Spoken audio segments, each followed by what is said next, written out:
Obviously, I'm really pleased with our defense and the ability to continue to defend when shooting probably the poorest I've ever had a team shoot in the first half. The ability to just play through it is very difficult. I thought we showed a lot of maturity with a combination of some upperclassmen but a lot of underclassmen. And then we just, Fogy came in and hit the big threes that she needed to do, which is also difficult being out as long as she had been.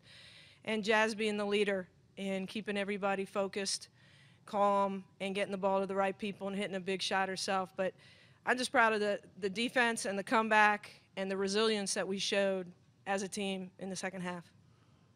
We'll take questions for the student athletes first. Any question? Up front, we got a microphone here for you. Jasmine, I know that you've had other players filling in ably, but how nice is it to have Fogy back on the court with you? It's great. There's definitely not nearly as much pressure to shoot or to score. And I've always been comfortable playing with Fogy, that she'll knock a shot down, and it's just there's more energy on the court when she's out there. So. Got a question in the back right? You guys played against Kentucky earlier this season, and it ended up being the worst loss for you guys. What's the mindset coming into the game tomorrow night? Definitely protecting the ball and being more aggressive, not letting them put us on our heels, and just basically protecting the ball and being strong with it and being aggressive. And playing free. We played really tight against them last time, so our goal is just to come out there and just play tough like we know how to play. Any others up front? Jasmine, Christina, this is for both of you if you guys each want to answer it. What do you think it was that enabled you guys to kind of turn the corner there in the second half after such a slow start? We'll start with Jasmine. Okay. Probably just the acceptance of that was their run, but now we really need to focus and do what we need to do, convert our defense into our offense and not just get stops, but be able to execute our offense as well. Christina? I agree. I think getting in transition really helped us.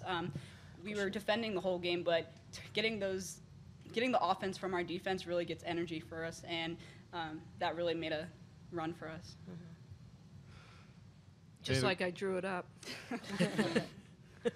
Any other questions for the student athletes? All right, another one up front, Ryan.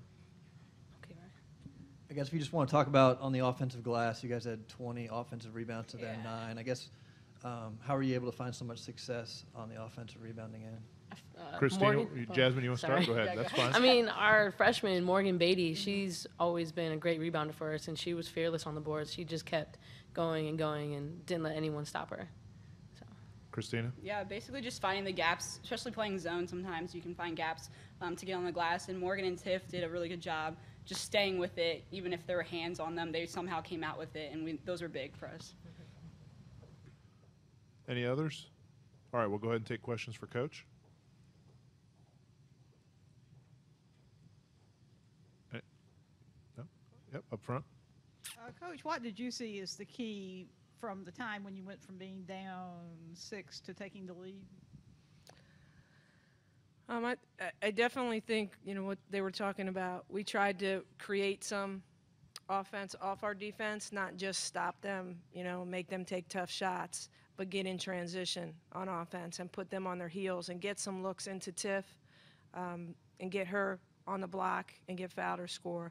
And to do that, we just had to get in transition. It was tough to get it into her when we were in a 2-3. I also think, Fogy being able to hit some shots, and then all of a sudden the rim was open. It was like there was a lid on it, and as soon as she hit 2 threes, then I think we all started to relax and realize, okay, we can make shots, the rim is open. And so much of it has to do with relaxing on offense. And once you're really, I think, locked in the way we were defensively, it really helped our offense. And that consistent defense is what caused that to happen. Any others? Another one in the back right. Coach, Audia Mathis for UK last time scored a season-high 28 points against you guys. 2-time reigning SEC Player of the Year now. How do you go about defending her this time? Are you going to do anything differently? God, I hope so. We haven't sat down and gotten a game plan together yet for Kentucky. Obviously, we didn't take Missouri lightly. because they've been knocking off people. So we're taking one game at a time, and we'll come up with a game plan tonight that hopefully will, she's going to get her points. She's, like you said, a tremendous player, has a lot of accolades in this conference with the experience. So obviously we want to do a better job on her to start with. That'll be a focus. Anything else? And I won't tell you my secrets then either, but. Ryan? Coach, how encouraging is it to have a defensive performance the way you did after starting off so poorly on offense? Well, it was real important because the consistency, and I've had teams in the past, and I think you watch teams like this all the time, where because they're not making shots, all of a sudden they can't defend. And I think because of the injuries, because of losing, Steph was a main scorer for us, and then Christina was a main scorer for us, and Katie had her moments, and we were at a point where, to start the league, we scored 92 points against Mississippi State, and he told me after the game we were a pro team and could score at every position. To go into a team that needed to hold people in the 40s and 50s to win, I think says a lot for this team and where they've come. And not just the freshmen stepping up, but everybody understanding what we needed to do to win games. And it wasn't going to be on offense. And our offense now is obviously came when we needed it in the second half, but we are the best defensive team and rebounding team that I've had at Vanderbilt. And I think that showed tonight, to be consistent. And I'm not saying we won some games and won the SEC in the 40s against LSU one year, but the consistency that we showed when we weren't making shots to continue to defend was impressive. And I'm really proud of that. That shows a lot of heart and a lot of guts.